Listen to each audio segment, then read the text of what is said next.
बोला पुंडलिक वरदेव हरी विठ्ठल. श्री ज्ञानदेव तुकाराम.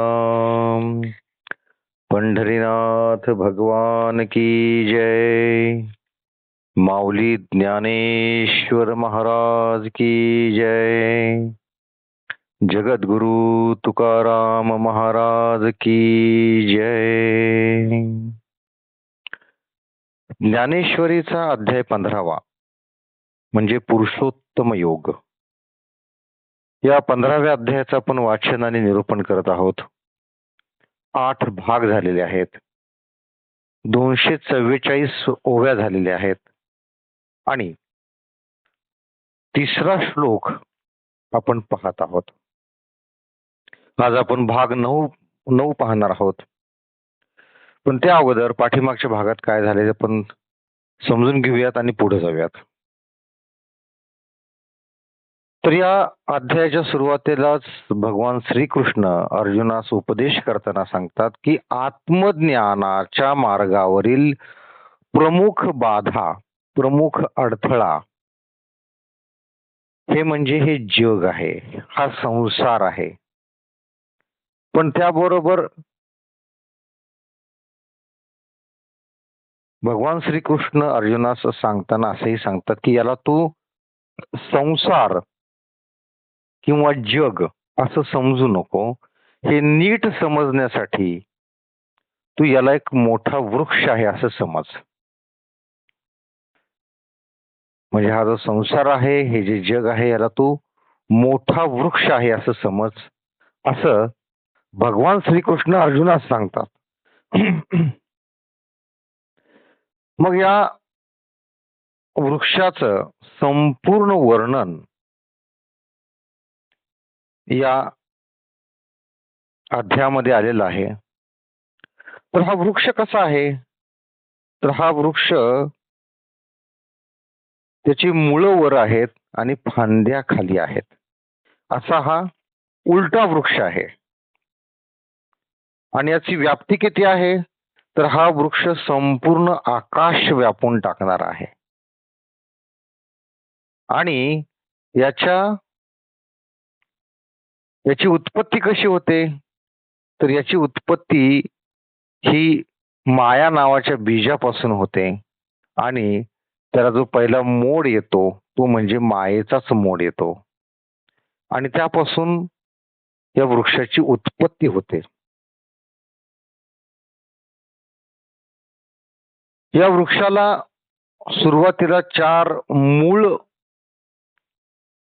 मुख्य फांद्या फुटतात आणि मग तिथून पुढं या वृक्षाचा विस्तार मोठा होतो.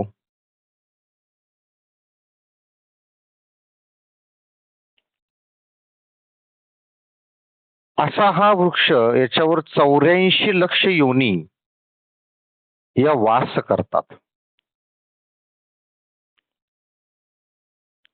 तर या असा जो वृक्ष आहे, हा जो आपल्या आत्मज्ञानाच्या मार्गावरील प्रमुख अडथळा आहे, प्रमुख बाधा आहे. मग याला उपटून कसा टाकायचा? याचा नाश कसा करायचा? तर हे आपण पाठीमागच्या भागात पाहण्यास सुरुवात केलेली होती की हा जो वृक्ष आहे याला मुळापासून उपटून कसा टाकायचा, की जेणेकरून आपल्या आत्मस्वरूपाच्या मार्ग हा मोकळा होईल आणि मग आपण आत्मस्वरूपाला जाऊ, मद्रूप होऊ, ब्रह्मपदापर्यंत जाऊ किंवा मोक्ष प्राप्ती आपल्याला होईल. तर यासाठी भगवान श्रीकृष्ण अर्जुनास सांगताना असा उपदेश करतात की हा जो वृक्ष आहे, हा वृक्ष आहे हे समजणंच मुळात अज्ञान आहे. म्हणजे हा वृक्ष आहे असं नाहीये, हे खोटं आहे, हा वृक्षच नाहीये. मग हे फक्त माया आहे, आपण समजतो हा वृक्ष आहे, अशी ही माया आहे, ते अज्ञान आहे. मग जे जे नाहीच आहे त्याला मुळापासून उखडून कसं काढणार, हा प्रश्न निर्माण होतो. तर यासाठी भगवंत म्हणतात की हा वृक्ष जो मनात उत्पन्न झालेला आहे तो उखडून टाकण्यासाठी तुम्हाला ज्ञानाची आवश्यकता आहे. हा वृक्ष आहे हे समजणंच मुळात अज्ञान आहे. म्हणजे हा वृक्ष समूळ नष्ट करण्यासाठी, त्याच्या मुळावर घाव घालण्यासाठी ज्ञान नावाचं शस्त्र, ज्ञान नावाची कुऱ्हाड आपल्याकडे असणं आवश्यक आहे.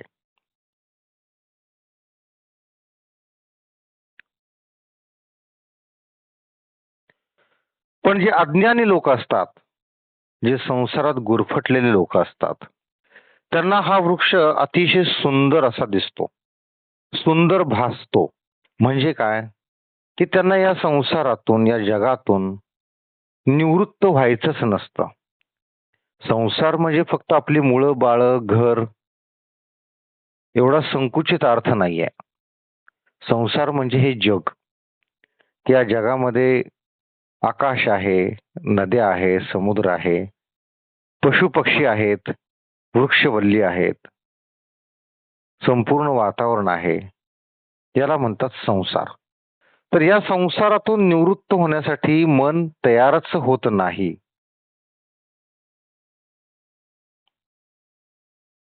ही लक्षणं आहेत अज्ञानी लोकांची.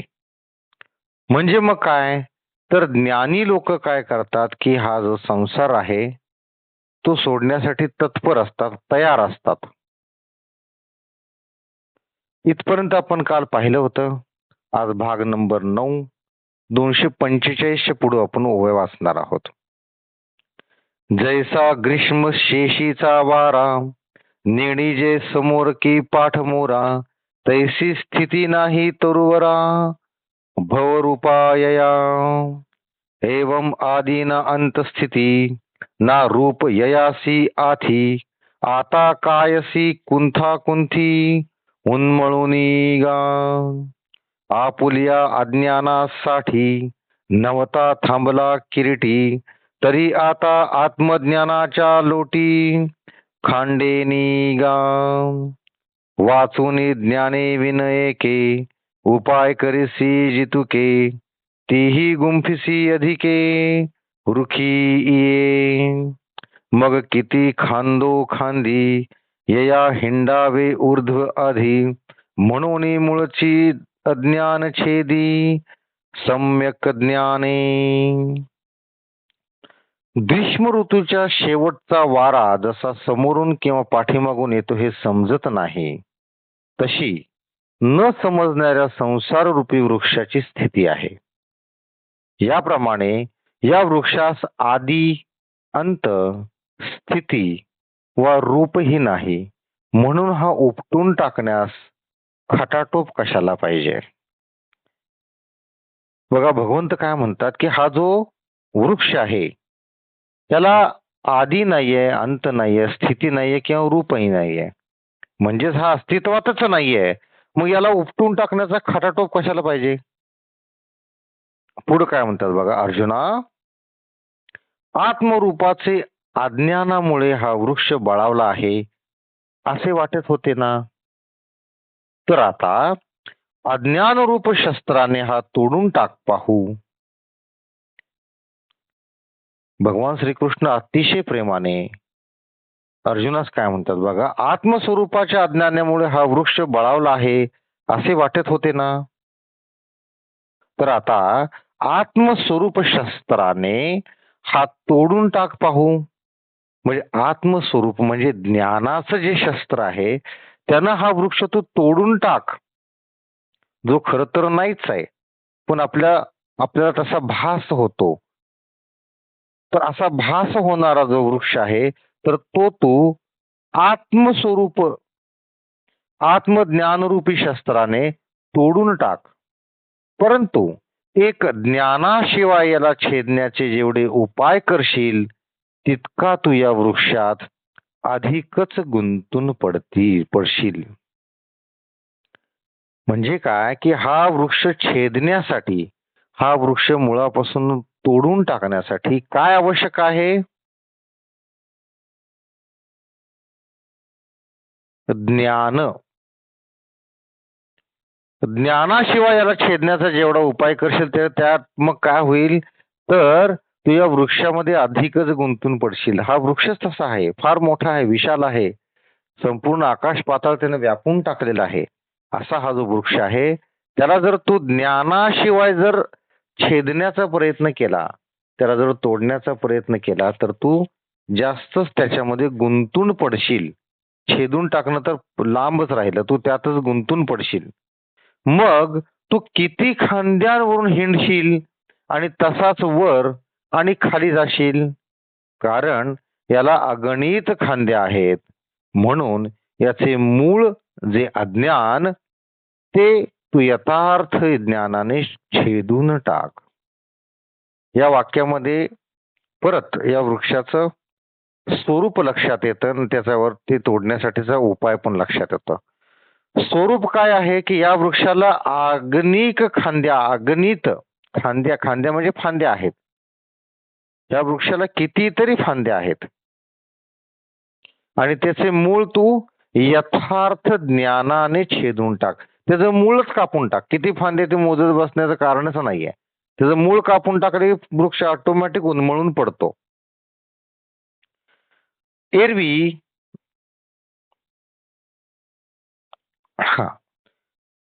दोरीची उरगा डांगा मेळावती पैगा तो शिणूची उवागा केला होय. तरावया मृगजळांची गंगा डोणी लागी धावता डांगा माझी ओहळे बुडीजी पैगा साच जेवी देवी नथलिया संसारा उपायी जाच तया वीरा आपण पे लोपे वारा विकोपी जाय म्हणून स्वप्नीचे या घाया ओखद चेवीची धनंजया तेची आज्ञान मुळायया ज्ञानाची खडग परी तेची लीला परजवे तैसे वैराग्याचे नवे अभंगळ होवावे बुद्धीस गा. एरवी दोरीवर भासलेला सर्प मारण्याकरिता पुष्कळ काठ्या मिळवल्या म्हणजे तो जसा व्यर्थ शीण केल्याप्रमाणे होय.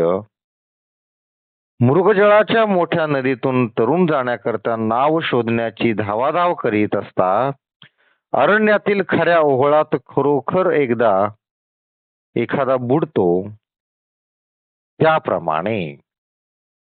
त्याप्रमाणे वीर अर्जुना या लटक्या संसाराच्या निवृत्तीचा मनुष्य उपाय करीत असता भ्रम पावतो आणि आपल्या साऱ्या ज्ञानाचा लोप झाल्यामुळे त्याच्या अंगात संसार सत्य असे जे वारे भरलेले असते ते अधिकच होते. काय सांगितले बघा की दोरीवर जर साप आहे तो मारण्याकरता पुष्कळ काठ्या मिळवणे म्हणजे सापाला दोरीला जर आपण साप समजलो आणि पुष्कळ काठ्या मिळवण्याचा जसं आपण शीण म्हणजे प्रयत्न केला तो व्यर्थ होतो. तसेच मृगजळाच्या मोठ्या नदीतून तरुण जाण्याकरिता नाव शोधण्याची धावाधाव करीत असता मृगजळ असते त्यात नाव कुठून शोधणार. मृगजळ हे म्हणजे भास असतं, पाण्याचा भास असतो तो, त्यात नाव कुठून ठेवणार. अरण्यातील खऱ्या ओहळात खरोखर एखादा बुडतो. मृगजळात नाव सोडण्याच्या प्रयत्नात असणारा तो अरण्यातील खऱ्या ओहळात खरोखर एखादा बुडतो. तो अरण्यातील खऱ्या ओहळामध्ये बुडून जातो. त्याचप्रमाणे वीर अर्जुना या लटक्या संसाराच्या निवृत्तीचा मनुष्य उपाय करीत असता भ्रम पावतो. भ्रम होतो त्याला, कारण हा जो लटका संसार आहे, जो खोटा संसार आहे, त्याच्यातून निवृत्तीचा मनुष्य उपाय करीत असताना तो भ्रम पावतो, त्याला भ्रम होतो आणि आपल्या खऱ्या ज्ञानाचा लोप झाल्यामुळे त्याच्या अंगात संसार सत्य असे जे वारे भरलेले असते ते अधिकच होते. खरा जो संसार आहे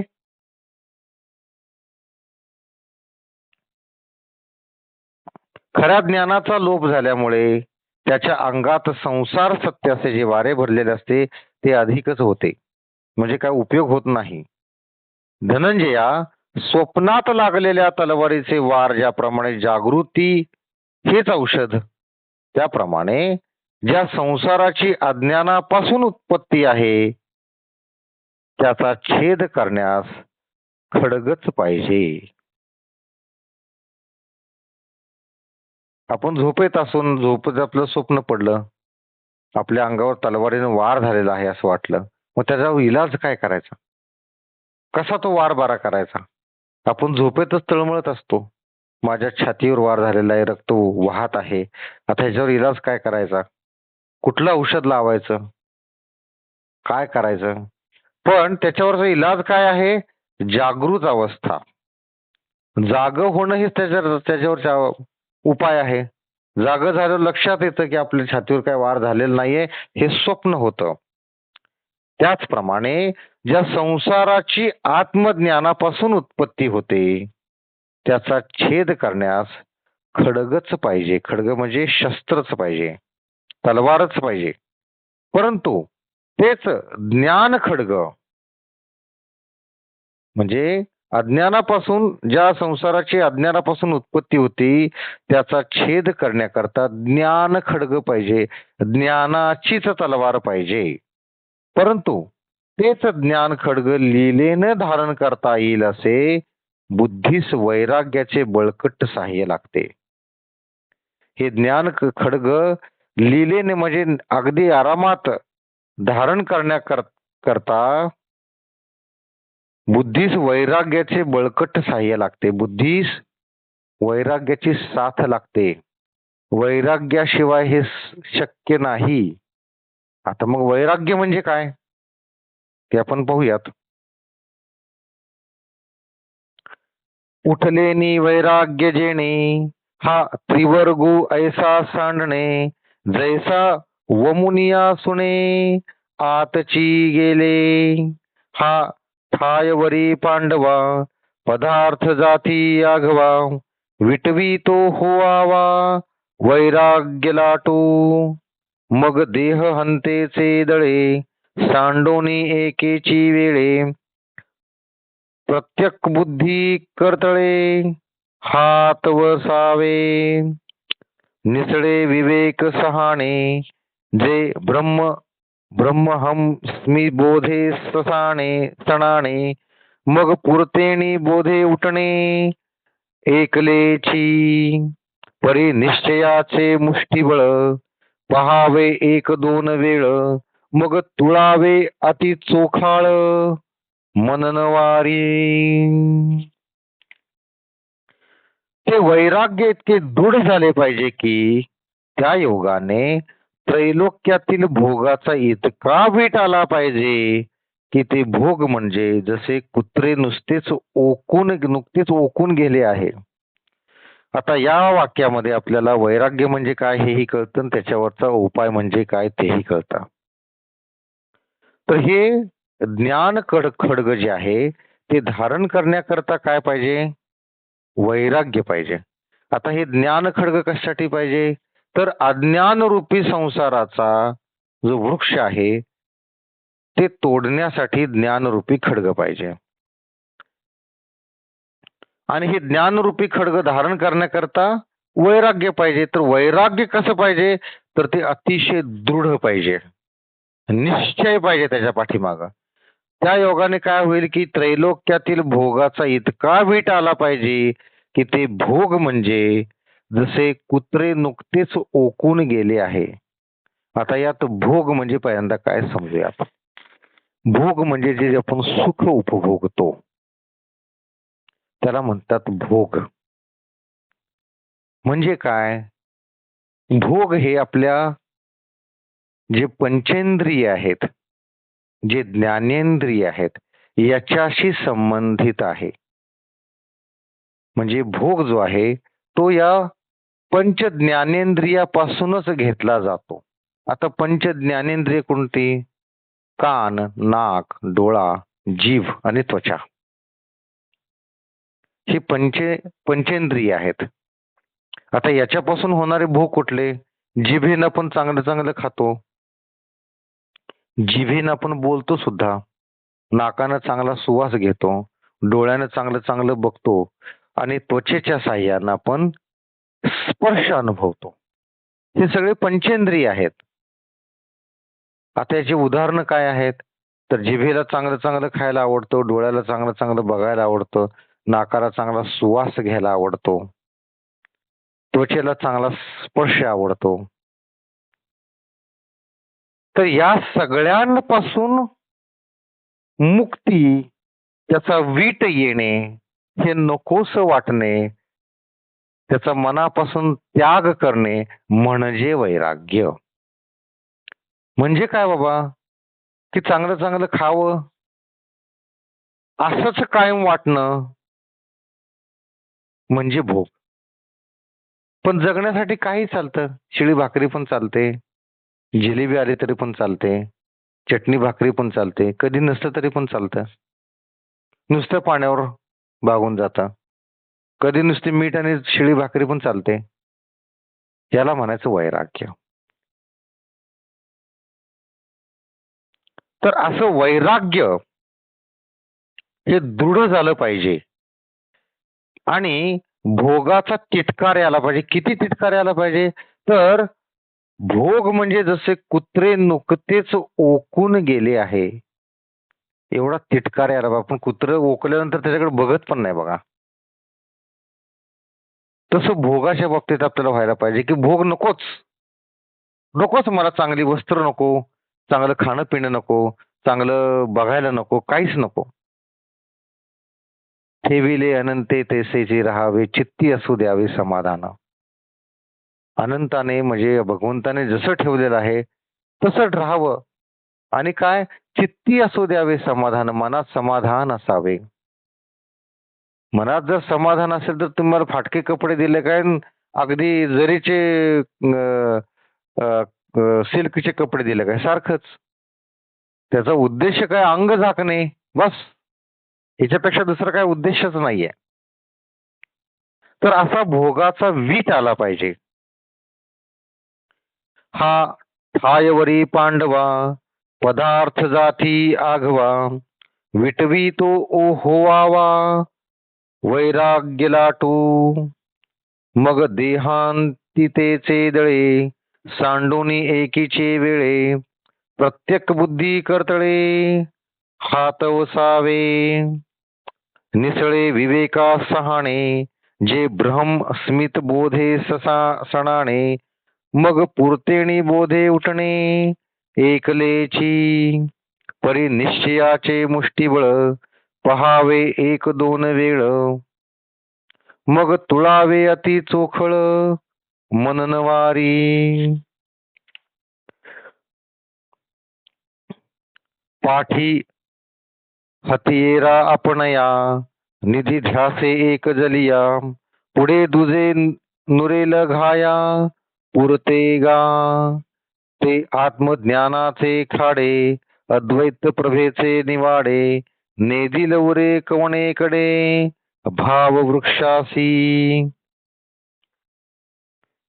शरदाग मैचा वारा जैसा केरू फेडी अंबरा का उदयला रवी अंधारा घोटू भारी नाना उपवध होत खोगे नुरे स्वप्न संभ्रमाचा ठाऊ स्वप्रतिधारेचा वाहो करील तैसे तेव्हा ऊर्ध्व का अधोमूळ का आधीचे हन शाखा ढाळ ते काहीच न दिसे मृगजळ चांदिणा जेवी ऐसे निगा वीरनाथा आत्मज्ञानाची या खडगलता छेदुनी भावस्तता ऊर्ध्वमुळा ते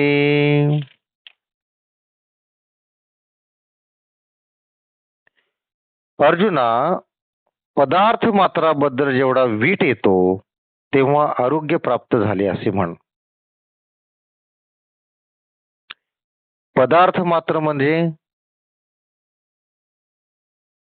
जे काही पदार्थ म्हणजे फक्त खाण्याचे पदार्थ असं नाही आहे याचा अर्थ. पदार्थ म्हणजे आपण लिहितो ते वस्त्र आहे, पैसा आहे, जागा जुमला आहे, खाण्याचे पदार्थ आहे. हे सगळ्यांना मिळून पदार्थ म्हणजे याचा वीट येतो. नको वाटतं हे. तेव्हाच वैराग्य प्राप्त झाले असे म्हणावे. ह्या सगळ्यांपासून आपण निवृत्ती ज्यावेळेस घेतो, काय होतं बघा, मनुष्य 60 पार केल्यानंतर किंवा 50च्या नंतरच त्याला हळूहळू या गोष्टींचा वीट यायला हवा. हळूहळू त्यानं या सगळ्यांपासून निवृत्त व्हायला हवं. हळूहळू त्याची या सगळ्यांच्या बाबतीतली लालसा कमी व्हायला हवी. पदार्थांच्या बाबतीची म्हणजे जागा जुमला, घर, पैसा, तसेच घरातील सदस्य यांच्या बाबतीतली लालसा, प्रेम हळूहळू कमी व्हायला हवं. आणि जसजसं वय वाढेल तसतसं त्याचा वीट यायला हवा. नको पैसा, नको अडका, नको काय नको काय नको. पण बऱ्याचशा वेळेला आपण असं बघतो की जे लोक अगदी 60 पार केलेले, 70 पार केलेले, ते सुद्धा त्यांच्या संसारामध्ये, त्यांच्या कामधंद्यामध्ये एवढे व्यापलेले असतात की तरुण मुलाला लाजवेल एवढं ते काम करतात. आणि फक्त पैसा पैसा पैसा पैसा पैसा मिळवायचा, बँकेत ठेवायचा, त्याच्यापासून जागा घे, जमीन घे, घरात लागणाऱ्या वस्तू घे, सगळं ऐहिक सुख याच्यात ते पाठीमागे लागलेले असतात. आणि यातच त्याचा एखाद्या वेळेस हार्ट अटॅक येऊन वगैरे अंत होतो. मग तुम्ही आत्मज्ञान, आत्मस्वरूपात मोक्षाच्या मार्गावर जाणे हा उपाय तुम्ही करणार कधी? हा वेळच मिळत नाही. त्यामुळं 50च्या नंतर या सगळ्याचं वीट यायला सुरुवात व्हायला हवी. म्हणजेच हळूहळू तुमच्या अंगात वैराग्य भिनायला हवं. वैराग्य भिनलं तरच ज्ञानाची प्राप्ती होते. आणि ज्ञानाची प्राप्ती झाल्यानंतर जे मूळ आपल्यातलं जे अज्ञान आहे ते नाहीसं होतं. संसार सुखापासून आपल्याला वीट यायला सुरुवात होते आणि आत्मस्वरूपाचा मार्ग मोकळा होतो आणि आपल्याला ब्रह्मपदाची प्राप्ती होते. ब्रह्मपदापर्यंत आपण जातो, आपण मद्रूप होतो किंवा मोक्षास जातो. पण ज्या वयामध्ये आपण वैराग्य दृढ करायला हवं, त्या वयात सुद्धा आपण जर पैशाच्या पाठीमागे लागलो, त्या बाकी ऐहिक सुखाच्या पाठीमागे लागलो, तर शेवटी आयुष्य तुम्हाला क्षण दिलेले मोजून आहेत. असं काही नाही की तुम्ही 70 नंतर सुद्धा बिझनेस केला म्हणजे तुम्ही 200 वर्ष जगणार आहे, असं काही नाहीये. तुमचं वय वाढत असतं.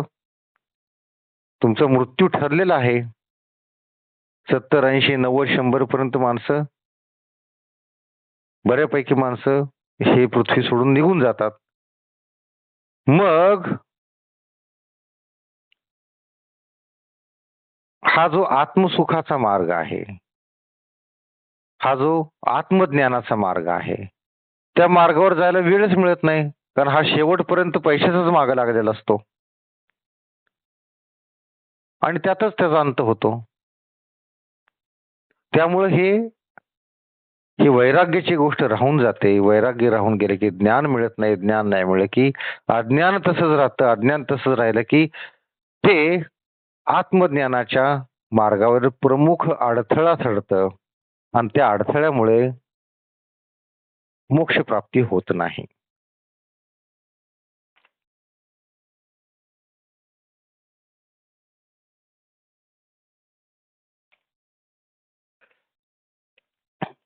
मग देहाची अहंता हे म्यान त्या वैराग्य रूपी खडगावरून एकदम काढून ते विचारवंत बुद्धिरूपी हातात घ्यावे.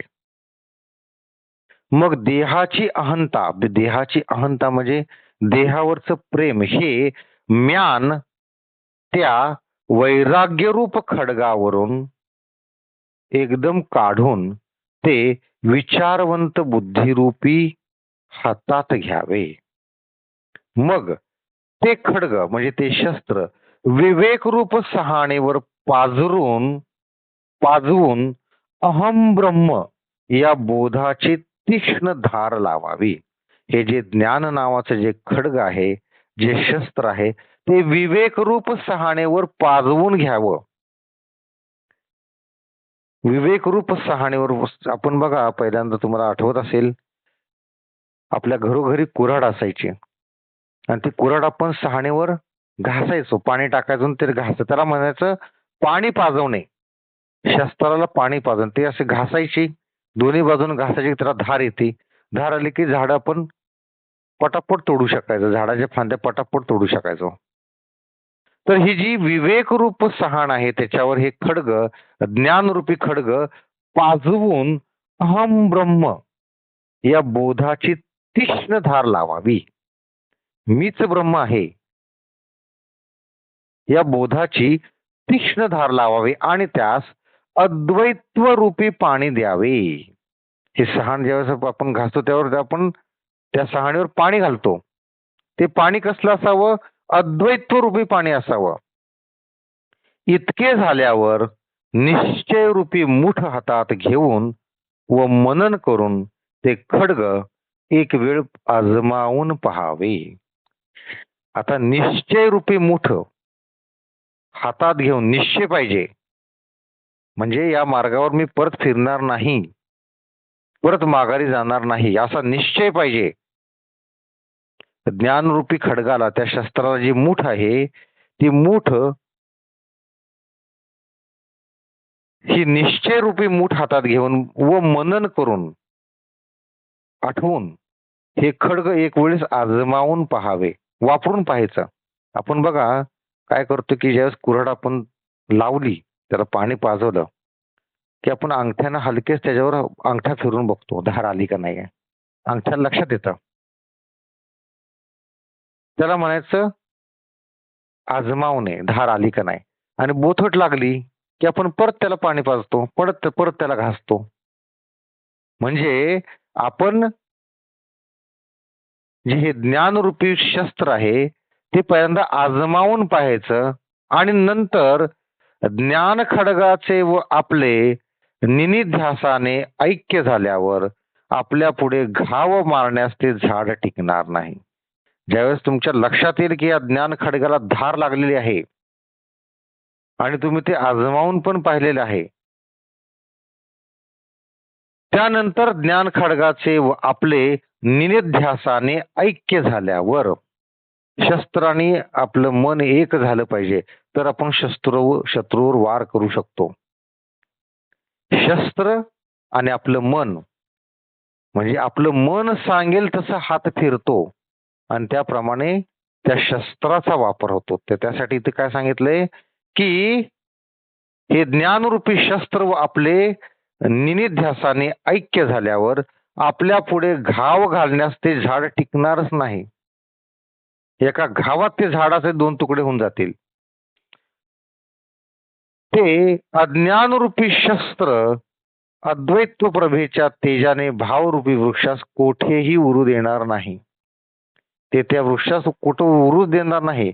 शरद ऋतूच्या सुरुवातीचा वारा ज्याप्रमाणे आकाशातील सर्व केर नाहीसा करतो, अथवा सूर्योदय झाल्यावर सर्व अंधार नाहीसा होतो, किंवा जागे होण्याबरोबर स्वप्नातील गोष्टी नाहीशा पावतात, त्याप्रमाणे आत्मज्ञानरूपी धारेच्या तिखटपणामुळे संसार रूप तरूचा नाश होतो. संसार रूप तरू म्हणजे हे जे झाड आहे, संसार रूपी जे झाड आहे, जे मोठं झाड आहे, जे आकाश पूर्ण व्यापून राहिलं झाड आहे, त्याचा नाश होतो. कसा? तर जागे झाल्यानंतर स्वप्नातील गोष्टी जशा नाहीशा होतात, त्याप्रमाणे आत्मज्ञान रूपी धारेच्या तिखटपणामुळे, म्हणजे आत्मज्ञान रूपी जे धार आहे त्या शस्त्राला लावलेली, त्याच्या तिखटपणामुळे संसार रूपी तरूचा नाश होतो. त्यावेळेस ज्याप्रमाणे चांदणे पडल्यावर मृगजळ दिसत नाही, त्याप्रमाणे संसार रूपी वृक्षाची वरची व खालची मुळे अथवा खाली वाढलेले सर्व विस्तार ही नाहीशी होतात. काय उदाहरण दिले बघा, की चांदणं पडल्यानंतर मृगजळ दिसत नाही. मृगजळ दिसतं कधी? ज्यावेळेस सूर्य आकाशामध्ये असतो त्यावेळेस. सूर्याच्या झळा ज्यावेळेस एखाद्या सपाट भागावर पडतात, त्यावेळेस त्या सपाट भागातून आपण लांबून पाहिलं त्या सपाट भागावर तर पाणी आहे असं दिसतं. त्याला मृगजळ म्हणतात. सूर्यच नसेल तर मृगजळ दिसणार कुठून? म्हणून इथं असं म्हटलेलं आहे, की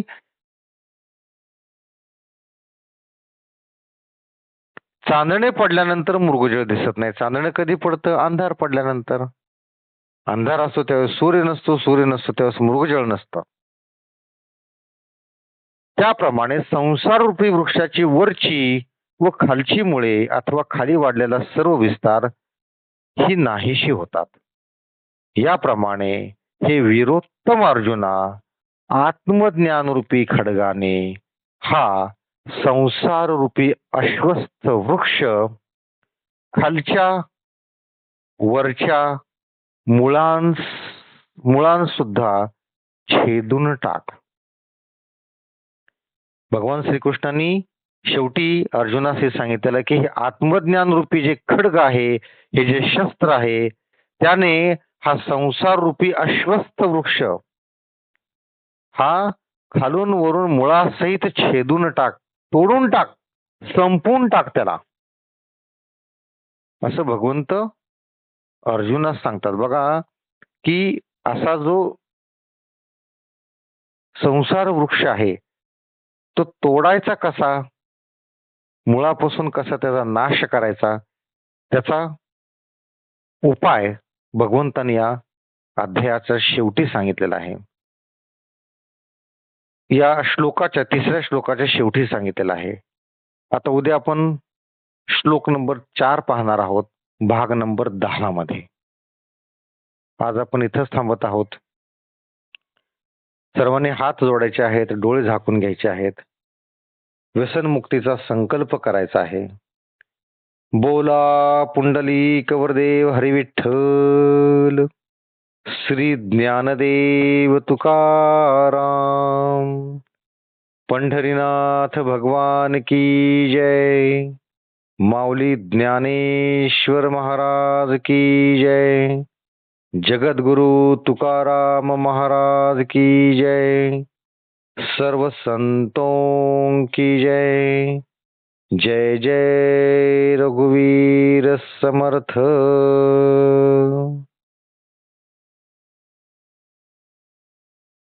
रामकृष्ण हरी.